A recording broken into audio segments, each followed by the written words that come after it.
embarazo prolongado y embarazo múltiple, ¿ya? Tienen complicaciones cada uno. Vamos a ver.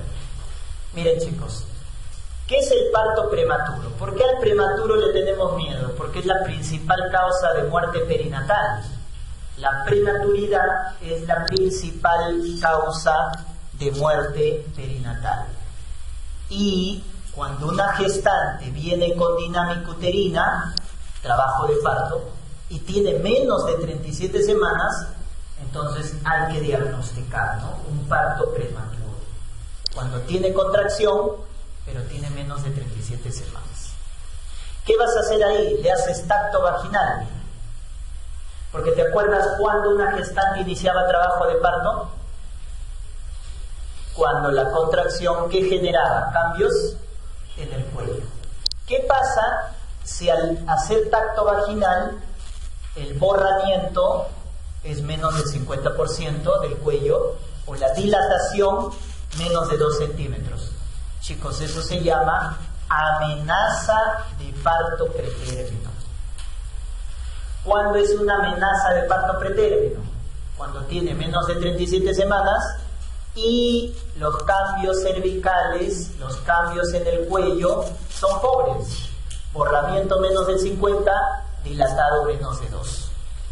Pero si tú le haces tacto y encuentras esto, miren, borrado más de 50, dilatado más de 2, o sea, ya tiene buenos cambios a nivel del cuello, eso se llama parto pretérmino. Entonces vas a tener 2 escenarios, chicos: la amenaza y el parto pretérmino. ¿Cuál es la diferencia? Los cambios a nivel del cuello. Esa es la diferencia. ¿Y para qué sirve esto? A la amenaza tú la vas a evaluar, no le das tratamiento. Al que das tratamiento es al parto. Al parto pretérmino ya le das tratamiento. A la amenaza no. La amenaza la vas a evaluar. ¿Con qué vas a evaluar la amenaza? Con ecografía y el test bioquímico llamado fibronectina. Esas 2 pruebas vas a solicitar en la amenaza de parto pretérmino. Y con ello vas a clasificar si es de bajo riesgo o alto riesgo. La ecografía transvaginal, ¿qué va a medir? La longitud del cuello. ¿Y cuál es alterado? Cuello corto, menos de 20 milímetros. Eso es de alto riesgo, cuando el cuello es corto. Y el test de fibronectina, cuando sale positivo, quiere decir que es de alto riesgo. La diferencia es que la ecografía, chicos, es sensible y la fibronectina es la prueba específica, ¿correcto? Ecografía es la prueba sensible y fibronectina es la prueba específica. Entonces estas son las 2 pruebas que vas a solicitar en una amenaza para que le evalúes. ¿Cuál es la etiología del parto pretérmino? Idiopático, pero este es el factor de riesgo más importante. Pretérmino previo. Pretérmino previo. ¿Ya? RPM, sangrado, hemorragia múltiple, la gestación múltiple, o embarazo múltiple. Y la teoría más aceptada para el parto pretérmino, esta es la teoría más aceptada, es la infección. ¿Por qué se produce un parto pretérmino? Porque hay una infección. Y acuérdense de la vaginosis bacteriana producida por Gardnerella vaginalis. Eso está asociado a parto pretérmino. ¿Ya, chicos? Muy bien. Entonces, miren cómo es la evaluación. Vamos a hacer un algoritmo. Te dicen, gestante que tiene menos de 37 semanas. Ya, correcto. Te dicen 30, 35 semanas. Que viene con trabajo de parto, dinámica uterina, regular, intensa, etc. Entonces acá tú tienes que evaluar, ¿no es cierto? Ya está. Y acá hay un punto de corte especial que tienes que recordar. ¿Tiene más de 34 semanas o menos de 34 semanas? ¿Por qué, chicos? Porque si tiene más de 34 semanas, el pulmón ya está maduro. Si tiene menos de 34, ahí es donde se complica. Porque ¿cuál es la principal complicación de un prematuro para que se muera? La inmadurez pulmonar, la llamada enfermedad de membrana hialina. Eso pasa cuando tiene menos de 34. Pero si tiene más de 34 ya no hay riesgo. Entonces, ¿qué pasa si te pongo un caso clínico con una gestante que tiene trabajo de parto y tiene más de 34? Tiene 34, 35, 36 semanas. ¿Qué haces ahí? Dejas que progrese la labor del parto. No haces nada. Dejas que se dé el parto. Ya no le damos tratamiento. Ya no frenamos el parto. Dejas que progrese la labor del parto. ¿Por qué? Porque el feto ya tiene pulmón maduro por la edad gestacional. Al que sí debemos evaluar es al que tiene menos de 34. Y cuando tiene menos de 34, entonces tú tienes que diferenciar. ¿Es una amenaza o es un verdadero parto pretérmino? ¿Y cuál era la diferencia, chicos? Tacto, ¿verdad? Tacto. Si te dicen que el cuello está dilatado menos de 2, borrado menos del 50%, ¿qué era? Amenaza. Si te dicen que está dilatado más de 2, borrado más del 50%, ese es un parto. ¿A cuál de los dos vas a dar tratamiento? Al parto pretérmino, chicos. Le vas a dar tratamiento acá, al que tiene cambios a nivel del cuello. A la amenaza, ¿qué le vas a pedir a la amenaza? Tu prueba sensible. ¿Cuál era tu prueba sensible? Ecografía transvaginal. ¿Y qué mides en la ecografía, chicos? Longitud del cuello, ¿no es cierto? Tienes 3 escenarios: cuello largo, cuello indeterminado o cuello corto.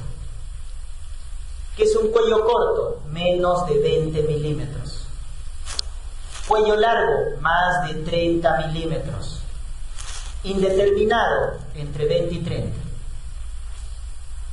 Chicos, ¿a cuál de estos 3 le vas a dar tratamiento? ¿Al cuello corto, al largo o al indeterminado? Al corto. A este le vas a dar tratamiento, como si fuera un parto pretérmino. ¿Te das cuenta? ¿Qué haces con el cuello largo? Ese es de bajo riesgo. Observo. No le haces nada. Observas cuando el cuello está largo. Y cuando el cuello salió indeterminado, pides la prueba específica. ¿Cuál era la prueba específica? Fibronectina. Entonces la fibronectina, que se mide en secreción cervical, pides fibronectina y te va a salir positivo, negativo. ¿A cuál vas a dar tratamiento? Al positivo. Al negativo, observas. Por eso, con estas 2 pruebas que evalúas, tú evitas el sobretratamiento de una amenaza. Esa es la finalidad. Conclusión, chicos. ¿A quiénes van a tratar? Al parto pretérmino, que ya tiene cambios en el nivel del cuello, macroscópico, o a la amenaza que tiene cuello corto, vas a darle tratamiento, o cuando el test de fibronectina sale positivo. En los demás casos, ¿qué haces? Observas. Fibronectina negativa, cuello largo, observas. ¿Y cuál es el tratamiento? Madurar el pulmón, pues chicos, porque como acá tiene menos de 34 semanas, el pulmón está inmaduro. ¿Y con qué fármaco maduras el pulmón? Corticoides. ¿Y cuánto tiempo necesitas para madurar el pulmón? 48 horas. Entonces tienes que frenar las contracciones. ¿Con qué frenas las contracciones? Con los tocolíticos. Este es el tratamiento que damos entre las 24 y 34 semanas. En esa edad, 24 a 34 semanas. Le damos corticoides para madurar el pulmón y como necesito 48 horas para madurar el pulmón, freno las contracciones. ¿Con qué frenas las contracciones? Con los tocolíticos. ¿Ya? Ese es el algoritmo para el parto pretérmino que debes acordarte. Muy bien, entonces acá vamos a hablar cuál es el corticoide que sirve para madurar el pulmón. El corticoide que sirve es betametasona o dexametasona, ¿correcto? Ciclo único de 48 horas. ciclo único de 48 horas por vía intramuscular. Entonces, como necesitas 48 horas, tienes que frenar las contracciones con los tocolíticos. ¿Cuál es el tocolítico más efectivo? Este de acá, nifedipino, calcio antagonista, es el tocolítico más efectivo. ¿Qué es el atosiban? Antagonista de los receptores de oxitocina. Ese es el atosiban, antagonista de los receptores de oxitocina. La indometacina es un AINE, bloquea la producción de prostaglandinas, que son uterotónicos, pero lo puedes dar cuando tiene menos de 32 semanas, ¿eh, chicos? Pasar a las 32 semanas no. ¿Por qué no puedo dar AINES pasadas las 32 semanas? Cierran el ductus arterioso. Cierran el ductus arterioso. Por eso solo puedes dar si tiene menos de 32. O los beta-agonistas, como la ritodrina o la isoxsuprina. Esos son beta-agonistas. Son de segunda línea. El de primera línea es nifedipino, atosiban, indometacina. De segunda línea es beta-agonistas. Ya está. Ese es el tratamiento, ojo, que puedes dar entre las 24 y 34 semanas. ¿Ah? Acuérdate, entre las 24 y 34 semanas. ¿Ya? Muy bien. Bien, ahora vamos al embarazo prolongado. ¿Qué es el embarazo prolongado? Lo contrario, ¿no? Es una gestante que ya tiene más de 42 semanas y no tiene trabajo de parto. Ya tiene más de 42 semanas y no tiene trabajo de parto.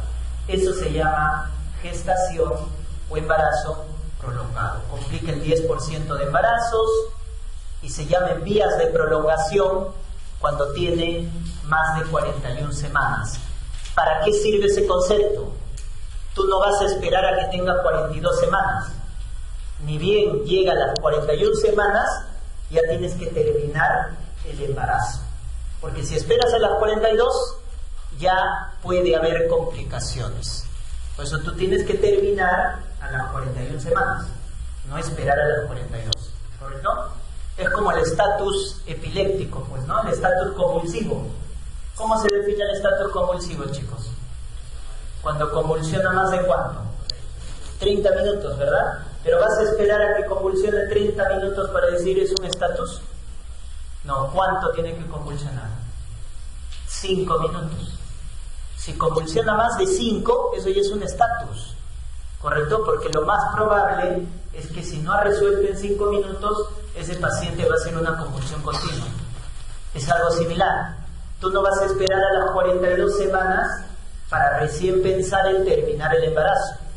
Tú a las 41 ya estás pensando en terminar, porque a las 42 ya empieza a haber complicaciones. ¿Ya? Ese es el concepto.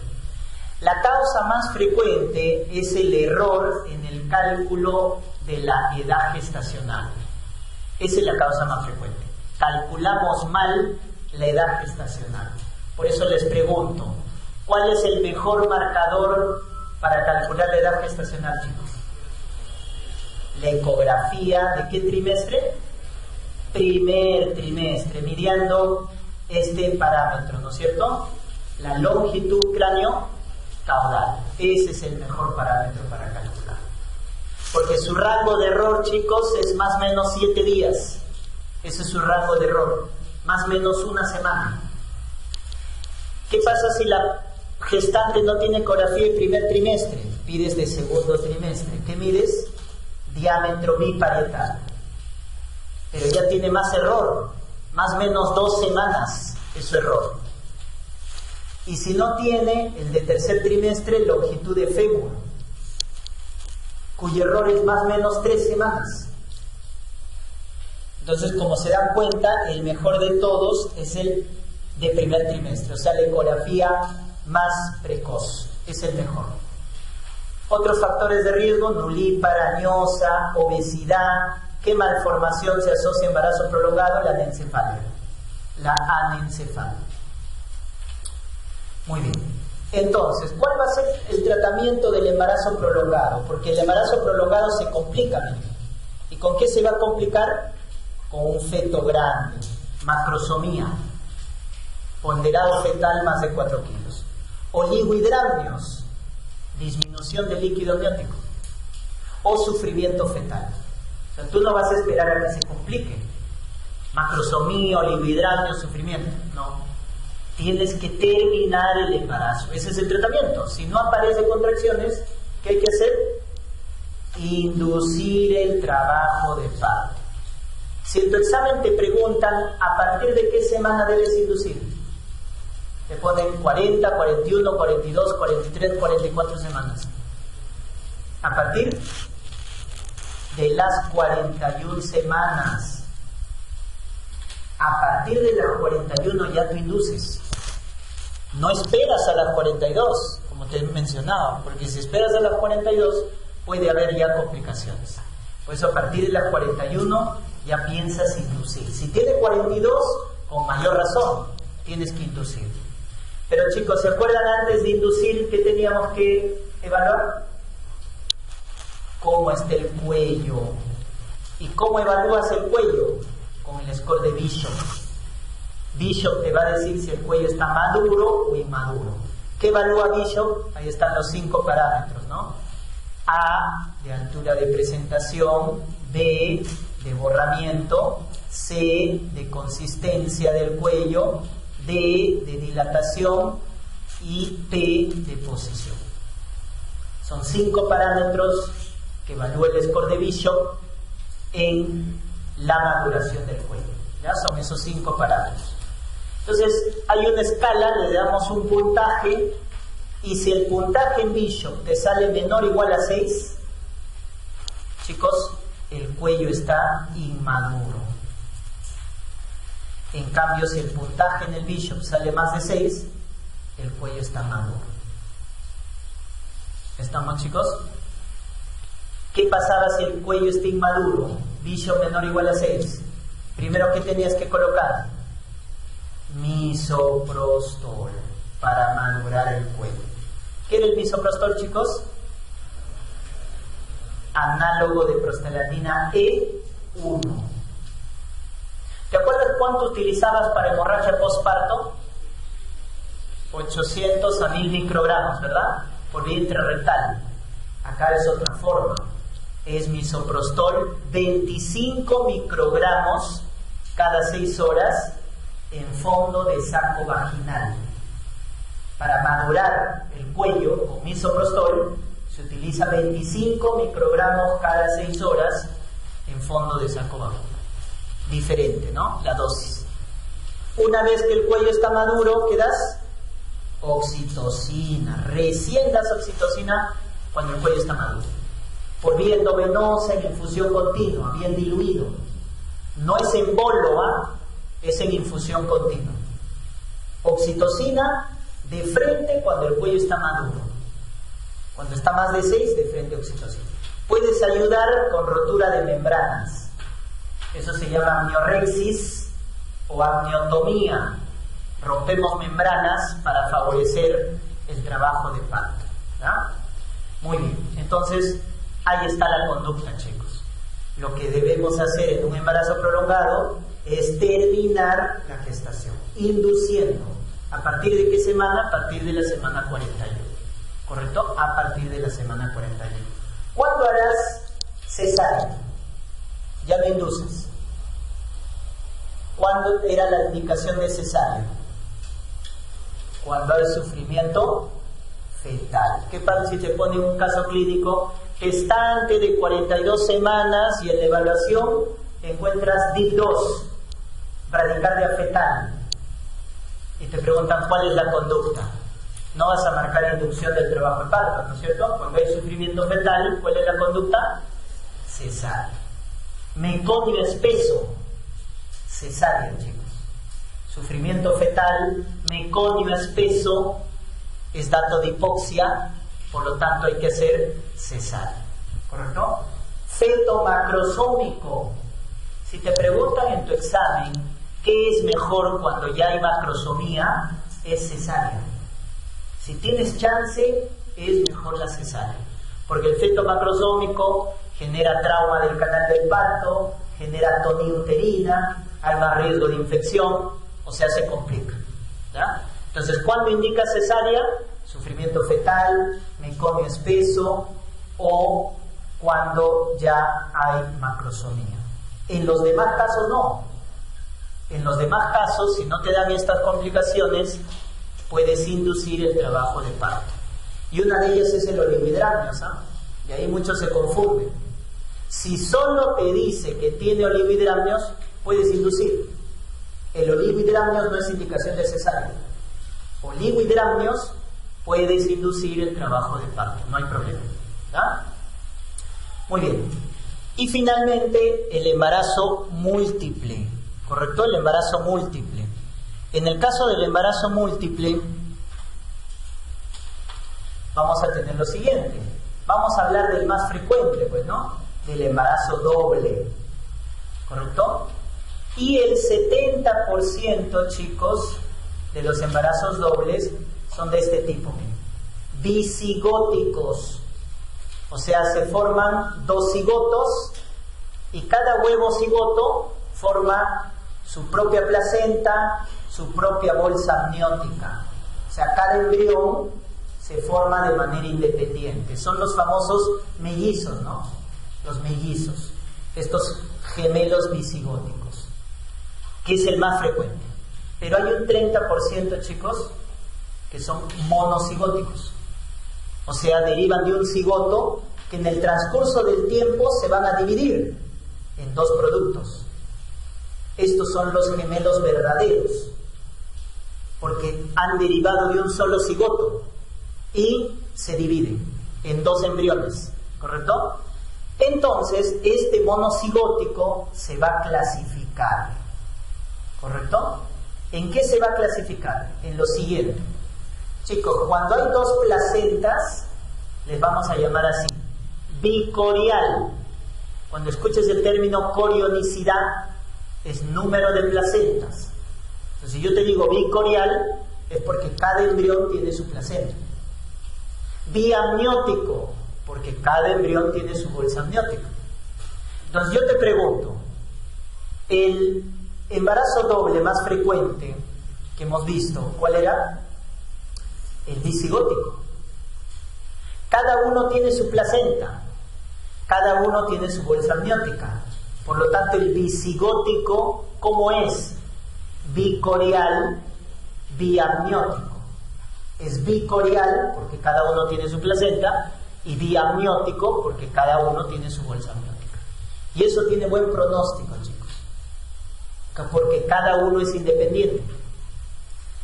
En cambio, el monocigótico se va a clasificar de acuerdo al tiempo en el que se divide. Entonces, miren, si se divide en los primeros 3 días, ¿cómo se va a llamar el monocigótico? Si se divide en los primeros 3 días, en el llamado estadio de mórula, se va a llamar así, chicos, bicorial biamniótico.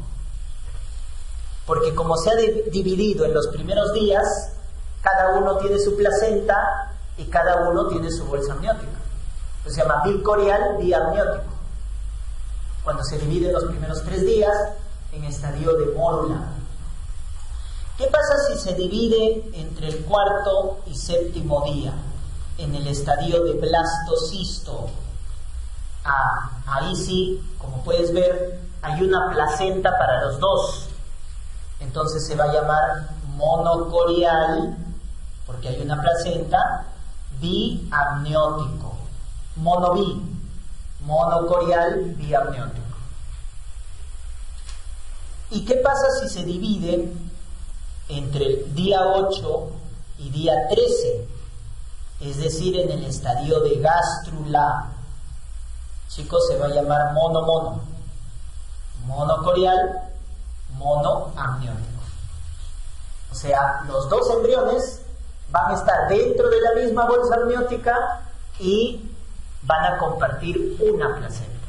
Esto se llama mono.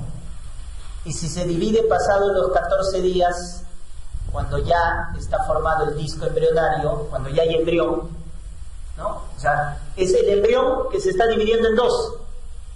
Entonces van a nacer fetos unidos, los famosos siameses, ¿no? O fetos unidos. Lo más frecuente es que nacen por el pecho fusionados. Se llaman toracópagos. Toracópagos. Nacen por el pecho, ¿no? Unidos. Entonces, miren la clasificación del monocigótico, chicos.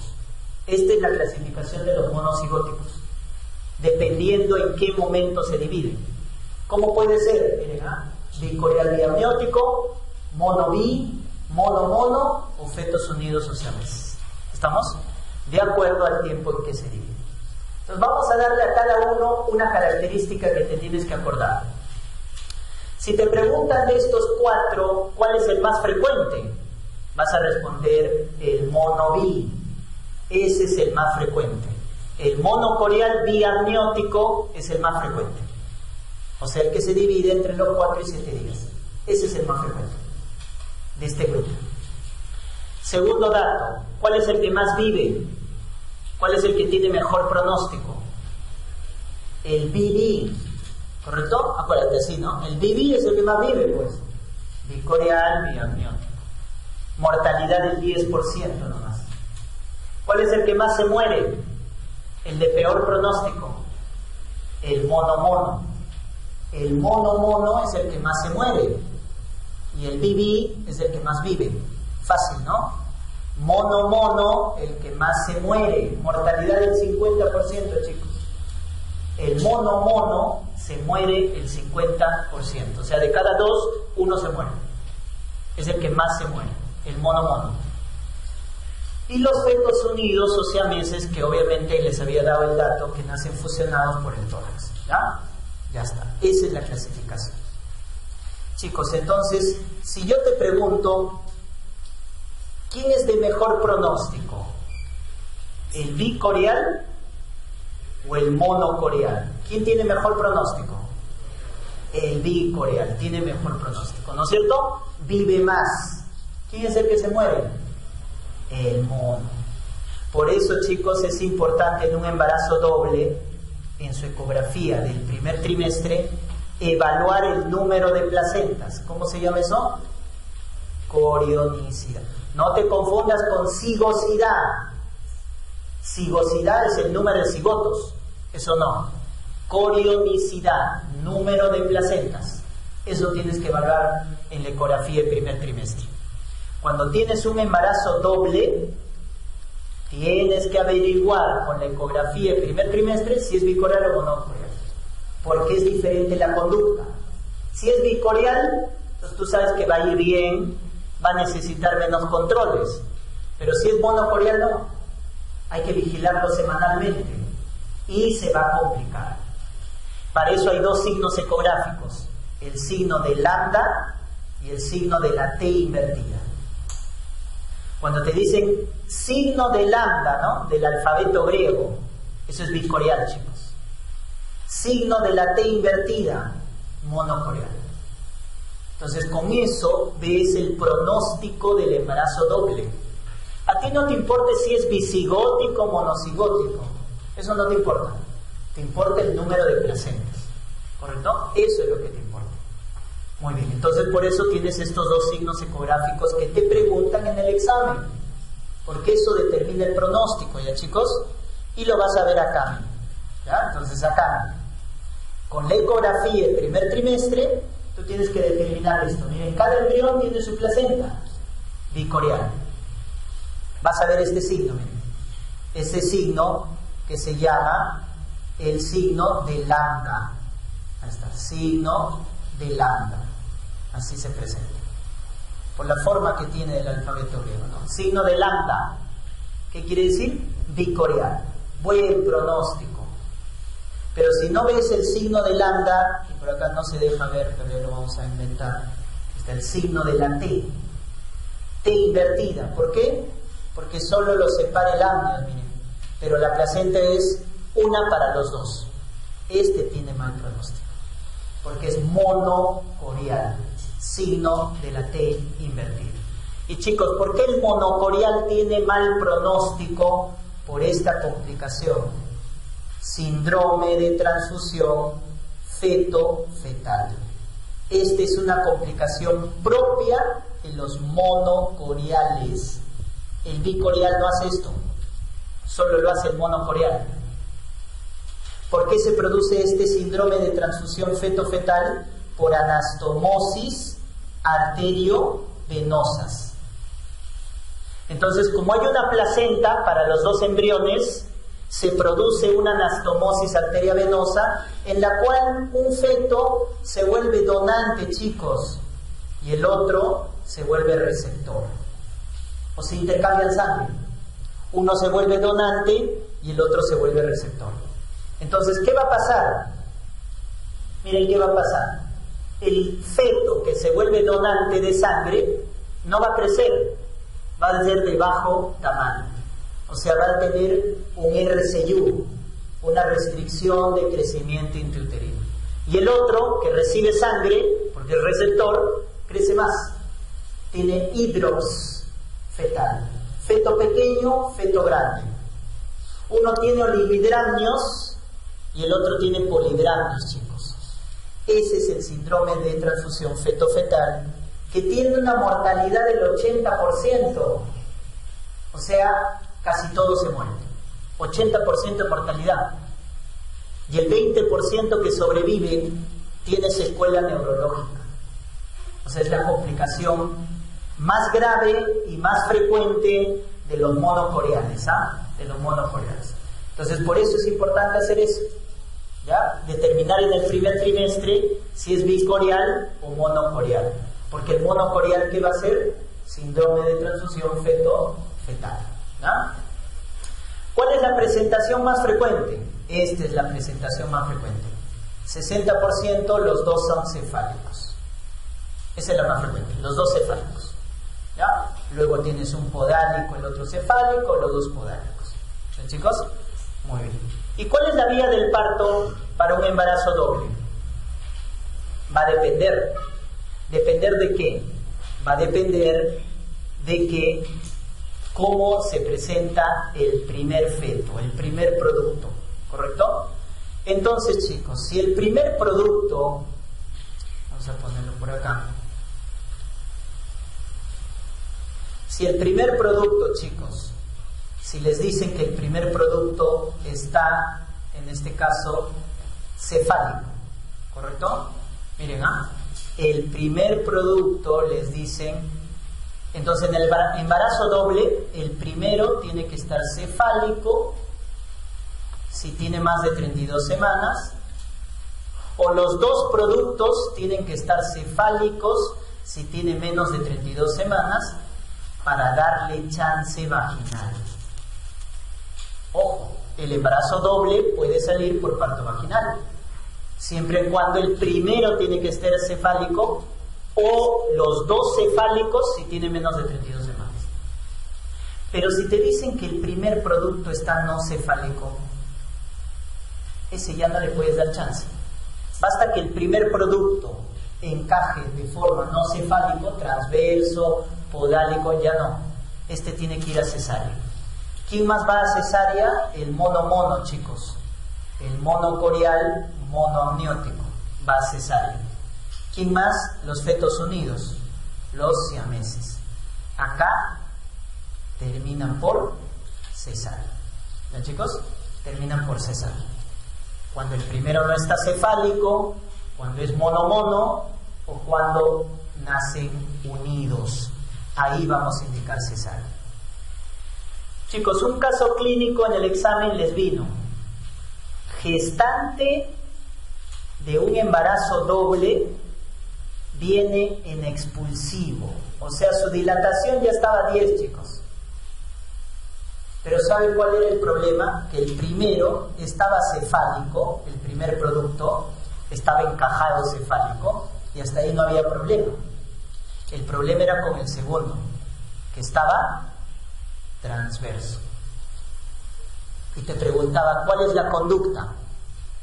Entra en expulsivo, ya con 10. El primero está cefálico, el segundo está transverso. ¿Cuál es la conducta? Te decía, ¿no? Y la conducta es continuar con el parto vaginal 2. Indicamos cesárea al segundo producto, o sea, al primero vaginal y al segundo cesárea. 3. Indicábamos perfil biofísico fetal, o al 4 indicar cesárea a los 2 productos, ¿no?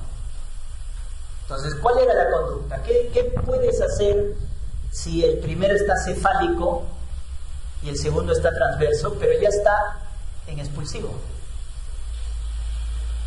Continúas con el parto vaginal. ¿Por qué? ¿Qué hemos dicho? Para darle chance vaginal, ¿quién debe estar cefálico? El primero. ¿Y qué haces con el segundo? Con el segundo lo que vas a hacer, chicos, es versión cefálica externa, así se llama. Versión cefálica externa, o sea, lo acomodamos al segundo producto, lo volvemos cefálico. Eso se llama versión cefálica externa, ¿correcto? No puede ser que a uno lo vas a mandar al parto vaginal y al otro a cesárea, ¿verdad? Eso no puede, ¿no? El primero parto vaginal y el segundo cesárea, eso no, ¿ah? Porque cuanto más demores en sacar el segundo, está ahí el problema. El primero nace rápido porque está cefálico. El problema es con el segundo. Mientras más te demores, ya el segundo sale más afectado, porque la placenta ya se está desprendiendo. Entonces tiene más riesgo de hipoxia. Por eso cuando tú veas unos mellizos, pregunta quién ha nacido primero y quién segundo. Primero es más inteligente. ¿Ya? El segundo, mientras más tarde, nace con más riesgo de hipoxia. El que se complica es el segundo, ¿correcto? Y mientras más demores en sacarlo, ahí el problema. Por eso no puedes hacer al primero vaginal y al segundo cesárea, porque hasta que hagas tu cesárea ya la placenta se ha desprendido. ¿Ya? Tengan entonces ese concepto.